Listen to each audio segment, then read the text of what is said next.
Hello everybody, Hellcraig's here, and welcome to another Mercenary Thoughts from the Inner Sphere, episode, 319 I think it is. Alright, today we're talking about the Battle Cobra. It's a fairly decent clan mech. I've used it many times, and it seems to get the job done fairly well. It's a 40-ton mech, it's a 690, doesn't have jump jets with it, but hey, you do have endosteel and ferrofiber, so you got a clan mech and say, hey, let's put everything on this thing that it really needs to help free up the tonnage. And, well, and you have the, it doesn't have, one thing it doesn't have is the XL engine, clan standard XL engine, which is kind of interesting when you think about it, is that, most of the time, mechs like that do have XL engines for all the clans, but this time it doesn't. So makes it survive a little bit longer from my experience. All right. So we had, like I said, we got endosteel, ferrofibers, we got 10 double standard heat sinks. We have 6.5 tons of armor, which is like a half ton short of maximum, which I find interesting that they didn't max out the armor, but it's what, 12 point, I think it's 12 points short of max. So if you did add a half ton on and with your modifier that you get with ferrofibers, it'd be really close to being maxed. And with the 14 tons of pod space, you can carry a decent amount of firepower with this 40-ton mech, which means that as a typical clan mech, it can punch above its weight when facing off against like inner sphere stuff that doesn't necessarily have all the advanced technology on board. All right, so we got the standard configuration of this mech, which will have 2 large pulse lasers, 2 small pulse lasers. That's your 14 tons. We got 1 in each arm each. So there's the one drawback, is that they put all the weapons on the primary system in the arms. So if you lose an arm, you basically lose half your weapons. If you lose the other arm, it's like, okay, we're going to the rear with the gear and saving the mech instead of putting stuff in the torsos, etc. So that's one drawback of the prime version. But when you got 2 large pulse lasers and you're a 6'9" moving mech, if you're facing off against inner sphere mechs, yeah, this thing can go around the corners and get in behind at the same time. It's shooting out to 20 and punching holes into targets. And it might actually attract some attention with 20 points of damage here and there, because they'll see something that's running around with some large pulse laser and go, oh, maybe we should send something its direction to intercept it or cause it some problems. So that's pretty much how you're going to be looking at with the Battle Cobra, is that it can attract attention pretty quickly. And it just depends on what it's facing off. It's like, typically, if I see a Battle Cobra coming my direction, you might peel off like 1 or probably 2 mechs to deal with it. And because it's going to have some speed, and it's going to be ripping some armor off of whoever you send that direction before you might force it to high diddle up the middle or behind to run away type of thing. Just like redeploy. It's like, yeah, that's getting a little hot. Let's move around. Because it's one of those mechs, yeah, you got armor on board, but, why risk it as much as you need to in the early game? It's like harass. That's the primary role I find with the Battle Cobra, is harass the flanks, attract some attention, maybe pull some of those mechs off away with it, and then it just runs away. And using its distance with those large pulse lasers to hamper anybody that may be following on. And if they say, okay, yeah, you displaced back away, or not a problem, and then you kind of dive towards the middle where the other mechs are and kind of follow up behind, let's say, some heavy mechs or that you may have, and just add your strength to those and punching holes through. And then eventually you might get in range of those small pulse lasers in the middle game and late game, where you're able to start basically, I look at those small pulse lasers. Yes, they hit, but you got the problem is that you're looking at the distance wise. They're not going to be all that great for distance wise. So yeah, that's where you're going to be going, oh, okay, maybe I'll kind of hang back a bit. You know, like, yeah, you got to get within 6 to be able to use them. But in the middle, late game, I would expect this mech to be actually getting around the flanks and start hitting those sides. It's like if you see a Thunderbolt or a Warhammer Marauder or something of that nature that's got a bunch of torso armor missing, you dive into that arc and try to funnel as much damage into that arc so you're hitting internal structure, you know, increasing your odds. All right, that's kind of like how I envisioned the Battle Cobra and how I have used it in the past. All right, so there are a plethora of different versions of it. You know, it's like all the way up to the X version. All right, we talked about the Prime version, which comes close to 1,500 battle value, which is getting a bit spendy. It is a clan mech, so you are looking at some points being forked out for it. So there's that. Now, I've used the A configuration. I do like it, just mostly, but there's a few things I would probably change. If I'm using the A configuration, I would change a few things. All right, so you have 4 medium pulse lasers, which is great. I love medium pulse lasers. And then it has 6 small pulse lasers, and which is, you know, hosing out infantry. Comes in a little over 1,400 battle value. It's about 20 points short of what the Prime version is. Now, with the small pulse lasers, I probably would have take some couple of those and convert it into let's say ER medium lasers to get a little bit more range. So, you know, you're getting out to 15, because 12 is great. As a 6.9, you can close the distance, but I'd rather have something that gives me a little bit more distance to do what I just talked about, and harassment.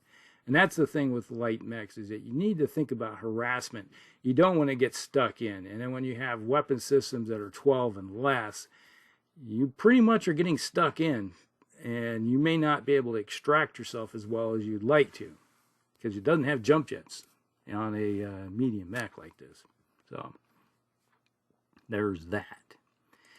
All right, so configuration B of the Battle Cobra. This was put together by Clan Blood Spirit.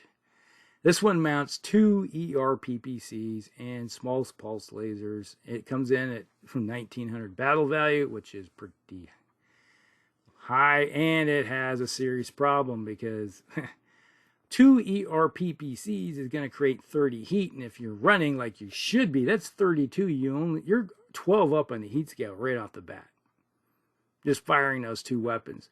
So are you going to be parking yourself in some, let's say, heavy wood someplace to try to just become a fire support mech? You know, so in all reality, I'm not a big fan of having 2 ER PPCs on a mech that only dissipates 20. So yeah, it's not in your best interest to go that route. Maybe if you had a large pulse laser and an ER PPC, still that's going 7 up in the heat scale, but it's not as bad as going up 12. So it's one of those things where you punch. Maybe you sit at distance and deciding if you want to use the large pulse laser or the PPC, one or the other. You might have been better off going the route of having a single ER PPC, which you can dissipate all the heat with your 10 double heat sinks, and then maybe have 3 medium pulse lasers to back it up. And you got the small pulse lasers for the anti-work too. So you can go that route. And if something gets in close, you got the medium pulse lasers to start ripping into them with those. and you're going to be doing more damage with the medium pulse lasers than you would with the ER-PPC, and you have a better shot at hitting. Even though hitting with 15 points in one spot is a good deal. You got to give it that. But I don't like the heat problems you got with the B configuration. Don't like it. Not at all. And then we got C configuration. All right, this one uses ATM technology. It has 3 medium pulse lasers. 1 medium pulse laser comes in at around 1,500 battle value. But, you know, this one suffers. I better look here to see how much. I don't think it's got a lot of ammo with this one. It's got a single ATM 9, and well, it does have a good chunk of ammo. So it's got 2 tons of ammo. So you're either going to be short and then maybe an ER, so you can do a lot of harassment with that system. So there's that. Heat isn't overly a big problem because they, you know, with the ATMs, and then you got the medium pulse lasers. So it's like you're going to create 20 altogether if you're running. The medium pulse laser, that's kind of like an afterthought that you may not be going to be using. So there's that. So not bad. You know, it's more of a long-range fire support mech that you can sit there at long range and do some damage, and then when you get in close, you flip over to the short-range stuff. And then we got configuration F. This has jump jets. Okay, so hey, this one has an AC5 Ultra with a single ton. Then you have 3 ER medium lasers to back it up. You got 1,500 battle value. Okay, that's not too bad. About the same as the Prime. Personally, I probably, instead of having the AC5 Ultra, might have just gone with a medium pulse or a large pulse laser and called it good, because you're doing the same, potentially the same amount of damage, and you have a better shot at hitting with the large pulse laser. Yes, you got heat problems, possibly, but you know, you can mitigate that by deciding how you want to use it. So if you want to use, because I look at it this way. If you have jump jets, I'd rather have one system that has pulse lasers. So if I do jump, at least I'm mitigating some of that problem that I'm creating with the jump jets due to the fact that, you know, you're harder to hit something. So I got that. That's how I kind of look at that. Then we have the configuration G. All right, this one kind of interesting. This one carries a plasma cannon. All right, not bad. Has a flamer, an ER medium laser in each arm, along with 4 tons of plasma ammo. This comes in at 1,600 battle value. Okay, it's got some good hitting power with it. With the flamers, you're still running around with the role that you can mitigate infantry, your standard infantry, you know, straight leg crunchies that come do give them the Bernie dance type thing with the flamers. So you can pretty much hose out a platoon if you hit with both of them at the same time. And then you got the ER medium lasers and the plasma rifle, basically plasma cannons, to do some damage out at range. So there's that. So it still kind of follows the same role as I think it was originally intended. So then we got the H version. All right. This one has a ER large laser and a heavy medium laser and 4 more double heat sinks to help with the heat, because obviously if you're running around with heavy medium lasers, you're going to create some heat with that. And the ER large lasers create heat. That's 12 each. So, yeah, there's, you know, see, that's what, 12. Yeah, that adds up. And you got 1,600 battle value. Personally, I'd rather just have ER medium lasers instead of the heavy lasers. You can throw a few more on if necessary. You could go down the route of the Blackhawk, or, you know, have maybe 3, 4, who knows, and go that route where you can go in and hit some battle infantry and rip some armor off of them at a distance without having to worry about them getting too close to you.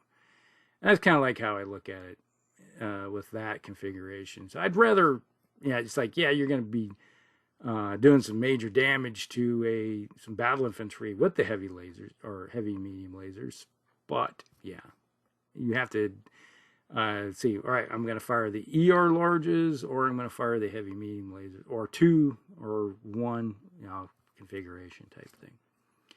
Then configuration I, this one is the missile boat, is equipped to carry, has a couple LRM-15s with Artemis, and 2 tons of ammo in each arm. Comes in at 1,600 battle value, which isn't bad. It's still a little bit more than the prime configuration. But with the LRMs, at least you can now do indirect fire with the LRMs. So it's just 100% fire support mech. You don't have anything really, not that the clans worry too much about LRMs being up close because they can fire at those at point blank range. But I'd rather have probably, if it had like a single LRM-15 with Artemis and 2 tons of ammo with it, and maybe backed up with some ER medium lasers or pulse lasers. Might have been an interesting combination. But hey, it's an Omni-mech, so you can go that route if you want to. Now, here's one I do not even care about. It's configuration J. This one has a couple rack 2s. Yeah, it's like shooting long-range machine guns in each arm. Well, it has a rack 2 with 2 tons of ammo in the right arm, and it's supported by a pair of ER medium lasers in the left arm. Comes in at about 1,300 battle value. It's more of a bargain, but it comes at the cost of, firepower is greatly decreased with it. But you got long range with it. Hey, you got that much. But it's not something I'd go home with. Now, well, I guess if you were facing off and you had playing it where you had lots and lots and lots of VTOLs running around, attack helicopters that are sitting out at range, yeah, that would be something you might want to use to wake up and say, hey, congratulations, I'm going to be sending and hoping I'm hitting a bunch of rotors. So that type of deal. So, but, can you always bank on that type of thing? Then configuration T, this one is a long-range sniper. All right, this one carries an ER large laser, an ER small laser in each arm, supported by a targeting computer with 3 extra double heat sinks. So now you can dissipate 26. Okay, you're creating 24 with the 2 ER large lasers, and if you run, okay, you're up to 26. So this is pretty much a heat neutral mech, unless you're firing ER small lasers. Okay, then you're adding a little bit more to the mix, but a little over 1,300 battle value. This one I could get behind, sitting out at range. This might be one of those mechs that if you got some fire support mechs with a lot of LRMs that bombarding, this might be one that might be a minor bodyguard to help still hammer stuff at range, but can put itself in between others if necessary. Then we got configuration X. This is Jihad era experimental technology. It has 5 improved heavy medium lasers and a targeting computer supported by 8 extra double heat sinks. Comes in at 1,500 battle value. Okay, yeah, definitely need the targeting computer to counter heavy medium lasers. So it makes it kind of a net neutral type thing when it comes to the heat aspect of it, which isn't bad. If you got a decent pilot in it, you probably might be running at 1,700 battle value possibly.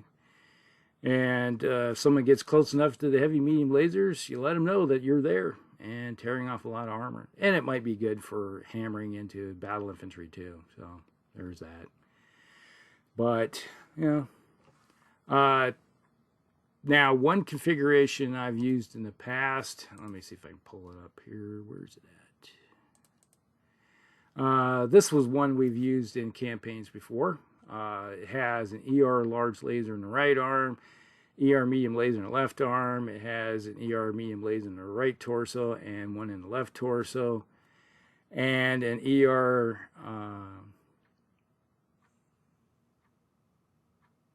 it has an ER medium laser in the center torso, and we got a streak 4 in each torso with a ton of ammunition. So it's kind of like what we use for, it still only has 10 double heat sinks, so it does have a problem possibly with heat because, you got 4 ER medium lasers.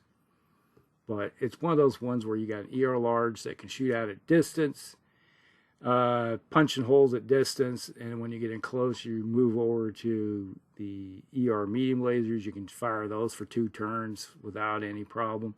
And then when you get in close, then you switch over to the streaks, because if you find a target that's got a bunch of armor ripped open and you got some open internal structure, then you throw the streaks at him to start crit hunting with those. So that's kind of like one of the versions we use. It's kind of like an onion effect. You got weapon systems for each layer to do the job. And yeah, you can throw the streaks and a couple or 3 ER medium lasers if you want to. Or you can just throw in a large ER large in the streaks if you want.